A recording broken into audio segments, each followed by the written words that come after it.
What's going on, AD fam? Back out here in Colorado riding these beautiful single track trails. In today's video we pick up the pace a little bit. These were some pretty flowy sections and I love getting in that groove and just ripping through some of these trails. If you're afraid of heights, this trail might not be for you because we get to a couple points where there's a steep drop off and a beautiful overlook. But once again, I was just happy to be out here enjoying these beautiful trails, and I hope you enjoy the riding. Let me know if you have any questions down below, but other than that, let's keep it rolling.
That is a cliff. You go get your bike down there, you are not getting it back up. I mean, you'll probably have to leave your bike.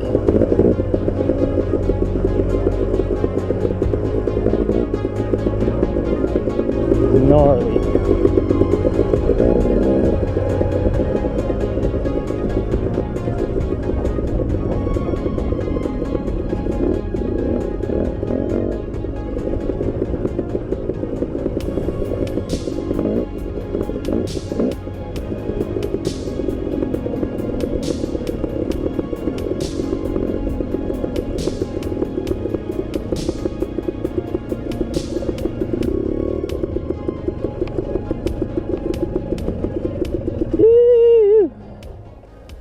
That was fun. It was all fun. Yeah, boy. Dude, we were fucking flying. We were booking. It was pretty steep over there. Oh yeah. I sat down. I was like, man, that's steep. You lose your bike down that. I don't know if you're getting it up. My fucking phone was doing an emergency call. Uh-oh. We're gonna have helicopters looking for us. I don't even know how I did that. And the fanny pack too. I know. What the fuck? Keep missing this rain by the edge of it. We're dodging it.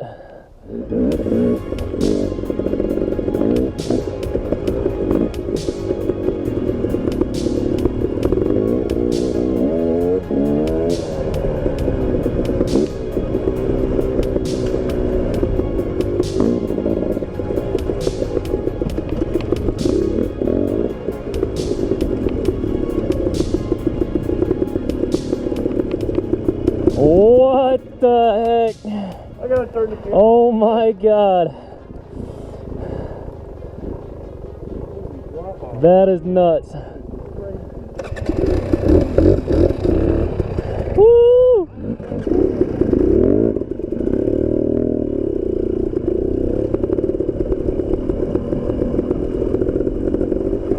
Don't look to the right.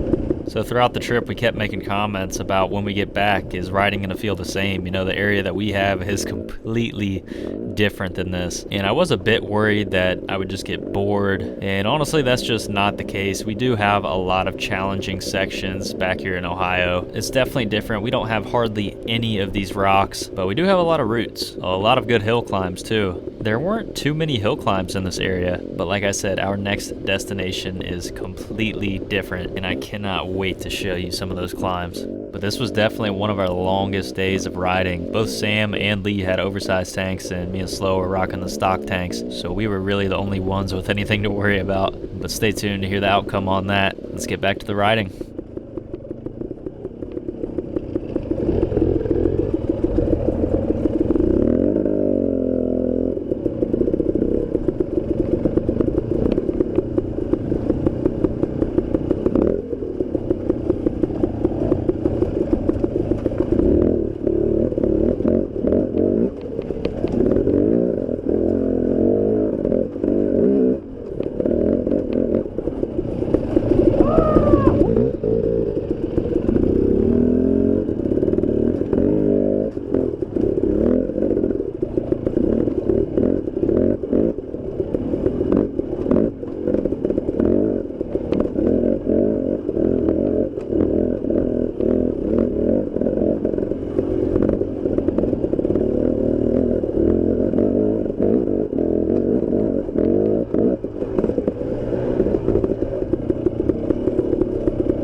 That was awesome.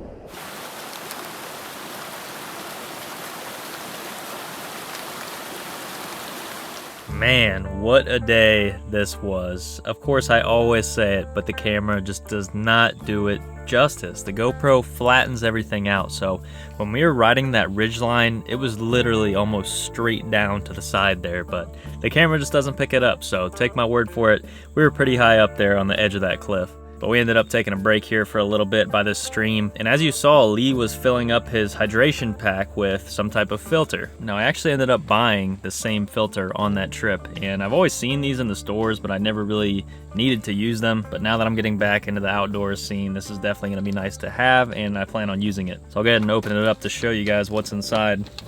There's not really much to see here. This right here is actually a cleaning plunger, so you can like backflow the system to keep the filter clean.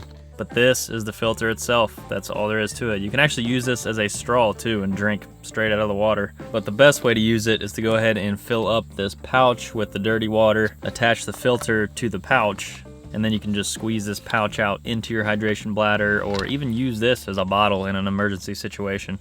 And they claim that that little filter is good for filtering up to 100,000 gallons of water. Now granted, that says from fresh water sources, so I probably wouldn't get too crazy with this thing and start drinking out of stagnant ponds, but obviously the water was pretty clean in Colorado, so we had zero issues, and some of those streams you probably could have gotten away with drinking right out of the stream. But if you got some kind of animal or some crazy person like me dropping bombs out in the woods, some of that might be getting in the stream and you might be drinking that up. So this thing is super nice to have. I'll go ahead and drop a link down in the description below. If you ride off-road, you definitely want to consider picking one up. There's been a lot of situations where I've run out of water, and you can only carry so much water with you. Most hydration bladders are like 2 to 3 liters, and if you're someone like me, I require a lot of water, so I'm always emptying my bladder. And a lot of the times we're around fresh streams where I could fill up and not dehydrate myself. But they make a lot of different styles of filters. This one, I feel like, is the easiest to use on the go. But I hope you're enjoying this ride so far. Let's get back to it.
You're this close to that four-wheeler.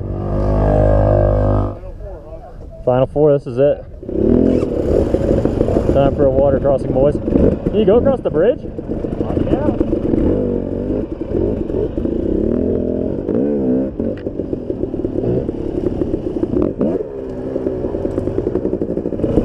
Well, you want to do it?